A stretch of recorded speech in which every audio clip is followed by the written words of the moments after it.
Okay, today we'll be talking about circle. This also falls under the chapter coordinates. First of all, we'll understand the meaning of the word circle. What is circle? That is what we are going to learn right now. Okay, now see. This is a cone. Everyone knows the shape of cone. And this is a plane. Plane means something that can cut this cone. That can exactly cut this cone. So if a plane cuts cone and let me first introduce about some of the parts of this cone. This top point is called vertex. This is the top point. It remains.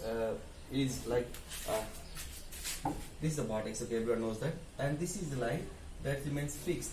This line that remains fixed, that is perpendicular to the base. Okay, and it's perpendicular to the base. This line is called axis.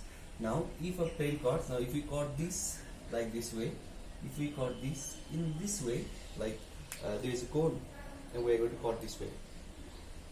Okay, when you cut it, it's perpendicular to the axis, means when you cut, there should be an angle of 90 degrees with this axis, and we form a kind of section. This is a kind of section. We form a kind of section. This section is called circle. How did you get this section? This is obtained by cutting a cutting a cone perpendicular to the axis, and the section formed by the intersection of plane and cone is circle.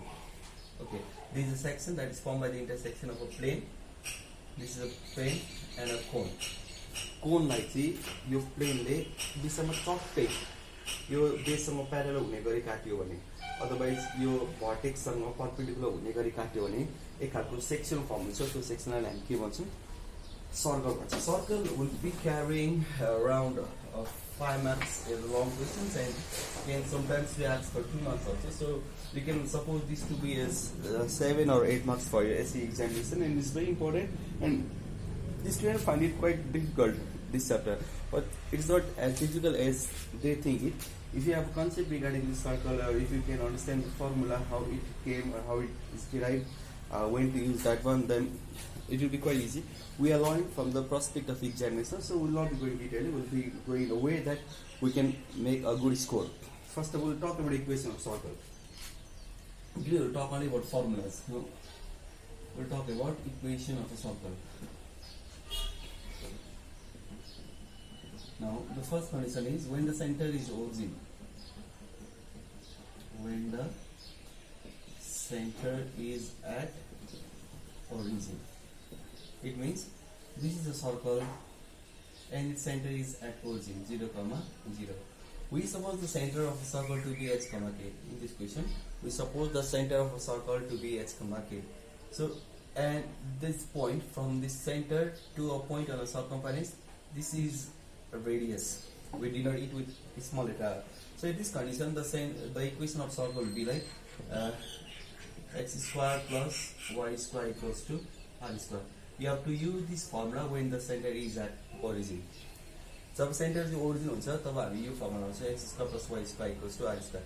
यहाँनिर सेन्टरलाई हामी h मा के नाम गर्छौँ? As भनेको पनि origin हो, एज भनेको पनि 0 हो, के भनेको पनि 0 हो. So centre of a circle चाहिँ ओरिजिन हुँदाखेरि हामी फर्मुला आउँछ x square plus y square equals to r square. अब centre of circle is not origin. When the center is not origin. Okay. एक खालकै हेर्ने भने यो डिस्टेन्स फर्मुला जस्तो छ. यो सेन्टर अफ सर्कल भयो. अघि यो सर्कल चाहिँ ओरिजिन थियो. अब यो सर्कल ओरिजिन छैन. यो सर्कलको सेन्टर चाहिँ ओरिजिन छैन. मतलब सर्कलको सेन्टर के छ? एच मा के छ? अनि यो पहिला हामी के नाम गर्छौँ? आर नाम गर्छौँ भने अब यो इक्वेसन अफ सर्कल निकाल्नुलाई चाहिँ हामी लगभग हामी डिस्टेन्स फर्मुला हामी के गर्छौँ? x2 minus x1 whole square plus y2 minus y1 whole square equals to r square. यो x1 र y1 डी स्क्वायर मानौँ मैले. यो डिस्टेन्स फर्मुला, यही डिस्टेन्स फर्मुलाकै आधारमा चाहिँ जस्तै हाम्रो इक्वेसन अफ सर्कल हुन्छ. यहाँ चाहिँ कस्तो हुन्छ? x माइनस यो x1 र y1 भनेको h को मा के? h whole square plus y minus k whole square equals to के भयो? यो डिस्टेन्स भनेको हामी यसको डिस्टेन्स निकाल्दैछौँ. सेन्टर अफ सर्कलदेखि सर्कमफरेन्स अफ सर्कलसम्मको डिस्टेन्स निकाल्दैछौँ. जस्तो हामी रेडियस भन्छौँ. यहाँ डी भयो जस्तै यहाँ के हुन्छ? रेडियस हुन्छ. यो हामी प्राय युज गरिरहेको छौँ. यो फर्मुला चाहिँ लगभग डिस्टेन्स फर्मुला जस्तै हुन्छ. अब ओके, वेन यु हेभ अब कहीँ क्वेसनले 2 पोइन्ट्स इन डायमिटर दिएको हुन्छ.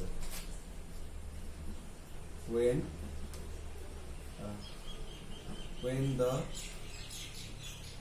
2 inch of diameter is given. जब दुईटा इंच दिएको हुन्छ डायमिटरको मतलब यो सर्कल भयो, यो सेन्टर भयो, यो डायमिटर भयो, यो कर्ड चाहिँ के हुन्छ हाम्रो डायमिटर छ। यो पोइन्टलाई हामी x1 y1 मानौँ, बिचको सेन्टर भयो, यसलाई हामी x2 y2 मानौँ। अब यतिखेर हामी यो फर्मुला छौँ x minus x1 x minus x2 plus y minus y1 y minus y2 equals to 0। यो फर्मुला चाहिँ कतिखेर लाउँछौँ जब सेन्टर जब क्वेसनमा चाहिँ डायमिटरको दुईटा इन्चहरू के हुन्छ, वी युज दिस फर्मुला।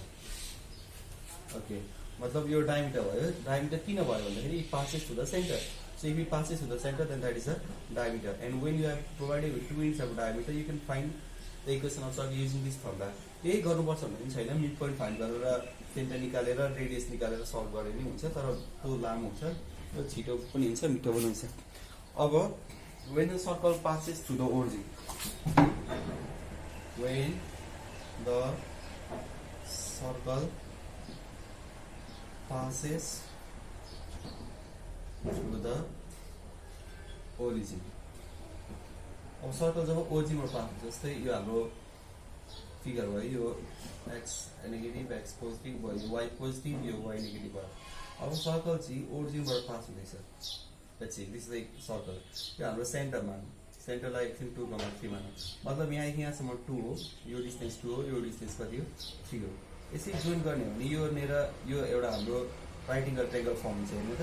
2,3 हो, यहाँदेखि यहाँसम्म 2, यहाँसम्म 3, 2,3 त्यस्तो भयो। अब यो राइट एङ्गल ट्रायङ्गल छ, राइट एङ्गल ट्रायङ्गलको यो के हो फेरि राइट, यो सर्कलको रेडियस हो, सँगै यो राइट एङ्गल ट्रायङ्गलको यो लाइन चाहिँ के हो हाइपोटेनस पनि हो। फेरि म बुझाउँदैछु ल के भनेको। यो सेन्टर अफ सर्कल हो, 2,3 मान्यो मैले, यहाँदेखि यहाँसम्म 2, यहाँदेखि यहाँसम्म 3, 2,3 भयो।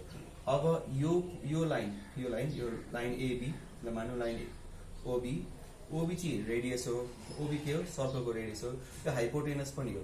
अनि 2, के चाहिँ के हो, यो एच हो, यो के हो अगाडि कोअर्डिनेटलाई एच नाम गर्छौँ, पछाडिको हामी के नाम गर्छौँ के नाम गर्छौँ। मतलब यहाँदेखि यहाँसम्म यो एच रहेछ, अनि यो चाहिँ के रहेछ from here to here it's H, from here to here it's K. So H comma K 2,3 यो रेडियस हो। अब हामी एउटा इक्वेसन फर्म गर्न सक्छौँ, R square equal to H square plus K square. यो कतिखेर युज गर्ने यो फर्मुला भन्दाखेरि जब सेन्टर अफ सर्कल चाहिँ के, जब सर्कल चाहिँ कहाँबाट पास हुन्छ, ओरिजिनबाट पास हुन्छ। अनि यो एच र के भनेको चाहिँ के हो, सेन्टर अफ सर्कल हो। यो फिगर फेरि म एक्चुअली म बुझाउँदैछु। Circle passes to the origin, लगाउनु एउटा पोइन्ट छ 4,3, मतलब यहाँदेखि यहाँसम्म 4 हो, अनि यो चाहिँ कति हो 3 हो। अब यो लाइन, यो अहिले भर्खर ड्र गरेको लाइन, यो चाहिँ यहाँनिर राइट एङ्गल ट्रायङ्गल फर्म हुन्छ। यो लाइन चाहिँ राइट एङ्गल ट्रायङ्गलको हाइपोटेनस पनि हो, सर्कलको के पनि हो, रेडियस पनि हो। त्यही भएर हामीले अब हाम्रो फर्मुला के हुन्छ भने रेडियसको फर्मुला के भयो भनेर R square equal to 3 square plus 4 square हो। किनकि हामीले पढेको राइट एङ्गल ट्रायङ्गलमा कस्तो हुन्छ, H square equal to P square plus P square हुन्छ। यो एच भनेको राइट एङ्गल ट्रायङ्गलको रेडियस हो। So R square equal to 3 square plus 4 square भयो। त्यही भएर आर स्क्वायर भनेको एच स्क्वायर प्लस के हुन्छ के स्क्वायर हुन्छ।